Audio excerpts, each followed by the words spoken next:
नमस्कार, मैं कमलेश कबीर आपका एक बार फिर स्वागत करता हूं इस नए एपिसोड में। आज के इस एपिसोड में हम बात करेंगे बिहार में कांग्रेस पार्टी की स्थिति, कल जो एग्जिट पोल आए उसके ऊपर, और साथ में ही हम बात करेंगे जिस बात का हमने पहले ही आशंका जताती थी कि जैसे ही बिहार में चुनाव संपन्न होगा उसके बाद महागठबंधन में और कांग्रेस पार्टी में बड़ी तकरार होने वाली है।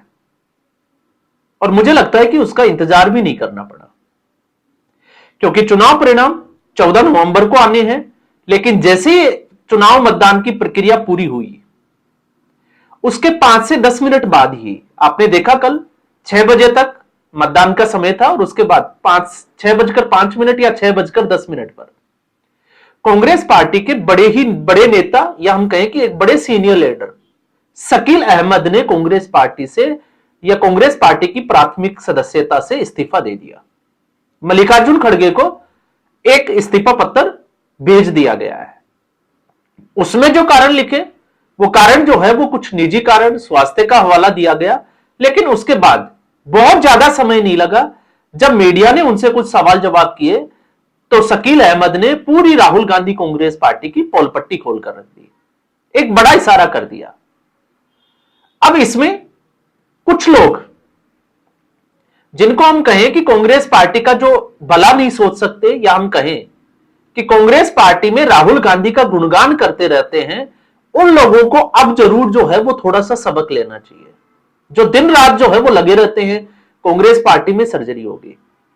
कांग्रेस पार्टी में आप सोचकर देखिए कि किसी अस्पताल का अगर डॉक्टर जिसको खुद सर्जरी करना ही नहीं आती हो, उसकी कभी सर्जरी जो है वो जिसको हम कहें कि पास ही नहीं हुई हो, हर सर्जरी में वो फेल होता चला जाए, तो वो किसी की सर्जरी क्या करेगा? तो फिर आप ये भी सोचिए कि उस पेशेंट की दुर्दशा कैसी होगी। अब वही पेशेंट जो है वो अपने हाथों से जो इसका शिकार हुए वो खुद की सर्जरी करने लगे, और यही एक वजह है कि इस्तीफा लेना नहीं पड़ रहा, इस्तीफा दे रहे हैं। और ये कोई बड़ी विचित्र बात जो है वो है नहीं, इसमें कोई आश्चर्यचकित भी नहीं होना चाहिए, क्योंकि इसकी बात जो है वो हमने पहले ही कर दी थी। क्योंकि ये बिहार का चुनाव कांग्रेस पार्टी की दशा और दिशा तय करेगा। और एक चीज जो साफ तौर से अब निकल कर आ रही है, वो निकल कर आ रही है कि राहुल गांधी अब कांग्रेस पार्टी के ऊपर बोझ बन गए हैं।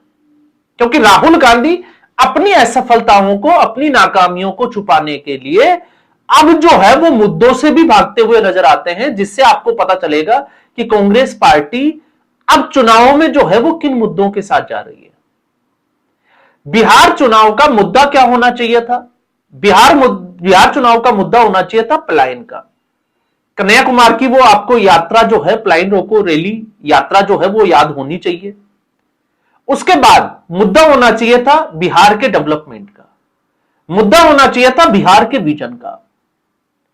लेकिन चूंकि कांग्रेस पार्टी को अच्छे से पता था कि कुछ बनने वाला है नहीं, तो ऐसी स्थिति में राहुल गांधी ने जबरदस्ती अपनी जो नाकामियां है 90 से ज्यादा चुनाव हारने की, उनको छुपाने के लिए कि मैं इसलिए हार गया क्योंकि चुनाव आयोग मुझे हरवा देता है,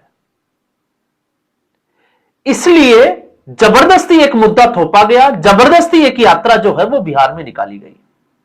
और जब पता चला धरातल के ऊपर कि इससे कांग्रेस पार्टी के कार्यकर्ता और गठबंधन के जो लीडर्स है, दूसरी पार्टियां हैं, वो सहज नजर नहीं आ रही है, तो कांग्रेस पार्टी में राहुल गांधी मैदान छोड़कर विदेश भाग गए।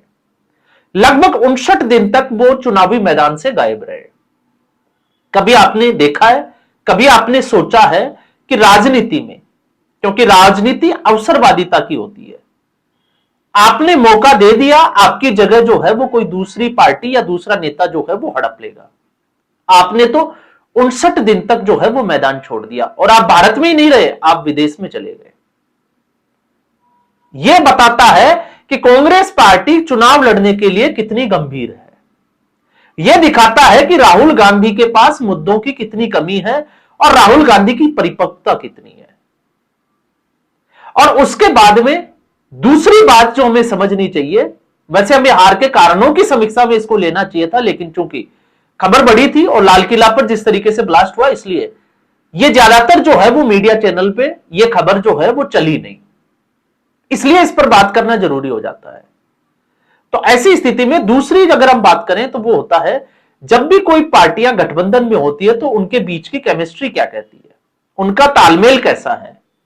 और जब हम इस तालमेल की बात करते हैं तो हमने पहले भी कहा था, जिस तरीके से शकील अहमद, आप सोचकर देखिए कि कांग्रेस पार्टी के 1985 के बाद में बिहार की राजनीति में 5 बार विधायक और सांसद रहे, तो छोटे कद के नेता नहीं थे। अब ऐसी स्थिति में क्या कांग्रेस पार्टी को बिहार की राजनीति में उनके अनुभव का इस्तेमाल नहीं करना चाहिए था? तो आप दूसरे नेता को याद करिए, अखिलेश प्रसाद सिंह। इस महागठबंधन की अगर बीच के कड़ी आप टटोलने की कोशिश करोगे कांग्रेस पार्टी और आरजेडी के बीच में, तो वो नजर आती है अखिलेश प्रसाद सिंह। अखिलेश प्रसाद सिंह इसके साथ साथ कांग्रेस पार्टी को रिसोर्सेज भी अवेलेबल कराते हैं। बावजूद इसके अखिलेश प्रसाद सिंह को हटाने के लिए कृष्णा अल्लावरू को बिहार का प्रभारी बनाया गया, जिन्होंने आज तक जो है वो कोई चुनाव नहीं लड़ा, ना ही वो चुनाव जीते। तो फिर बात आती है, एक होता है कि आपकी दूसरी पार्टियों के साथ में केमिस्ट्री कैसे है। तो जो आपका कोऑर्डिनेटर था, जो आपको सामंजस्य बिठाकर देने वाला था, अखिलेश प्रसाद सिंह, जिसकी लालू यादव के परिवार में अहमियत थी, आपने उसको साइड किया, नजरअंदाज किया। कृष्णा अल्लावरू को राहुल गांधी ने जबरदस्ती इंप्लांट किया, जिसका बिहार की राजनीति में कोई अनुभव नहीं, कोई लेना देना नहीं है।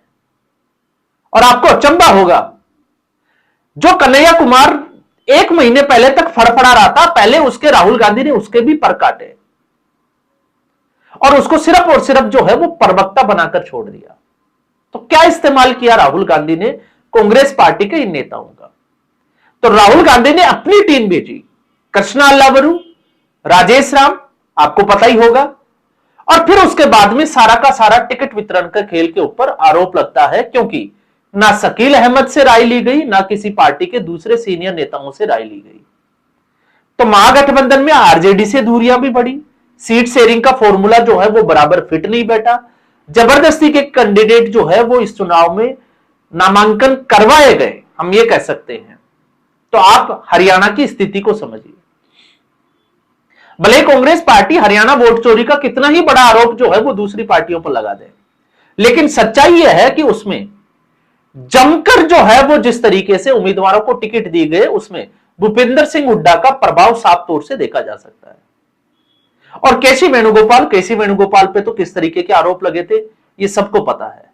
तो ऐसी स्थिति में कृष्णा अल्लावरू और राजेश राम, और आप देखिए स्थिति यहां तक बन गई थी कि कृष्णा अल्लावरू और राजेश राम की पिटाई होते होते वो एयरपोर्ट पर बच गए, और उनके चक्कर में एक मनीष यादव दूसरे छात्र नेता की पिटाई हो गई। और फिर उसके बाद में जबरदस्ती हम कहें कि आनंद फानंद में फाइनली जो है वो अशोक गहलोत को भेजा गया। अशोक गहलोत इन्हीं सीनियर नेताओं के गुट से आते हैं। और जब हम ये कहते हैं कि कांग्रेस पार्टी में इस वक्त 2 गुट है, सोनिया गांधी और राहुल गांधी, तो राहुल गांधी के चमचों को यह बात भी जो है वो शायद समझ में नहीं आती। तो कांग्रेस पार्टी का ग्राफ नीचे इसलिए ही गिर रहा है। क्यों समझ में नहीं आती? जब हम कहते हैं कि कांग्रेस पार्टी में 2 गुट है, तो वो मानने को तैयार नहीं होते। और अगर मानने को तैयार नहीं होते तो आप खुद देखिए, अहमद पटेल, हालांकि वो अब जो है वो कोविड में उनकी डेथ हो गई थी, तो उनके बेटा और उनके बेटी को टिकट नहीं देके वो सीट आम आदमी पार्टी को दे दी गई, जिसपे अहमद पटेल का गुजरात में सिक्का चलता था। यह है कांग्रेस पार्टी की समझ। क्यों किया गया? क्योंकि सोनिया गुट को कमजोर करने के लिए अहमद पटेल के या उस परिवार से जो है वो उस सीट का पत्ता काट दिया गया और गठबंधन होने के नाते आम आदमी पार्टी को दे दी। तो ठीक ऐसे ही शकील अहमद अगर आप देखोगे तो उसी सीनियर नेताओं की कैटेगरी में आते हैं। या फिर आप याद करिए G23, आप उसको भी नहीं भूल सकते।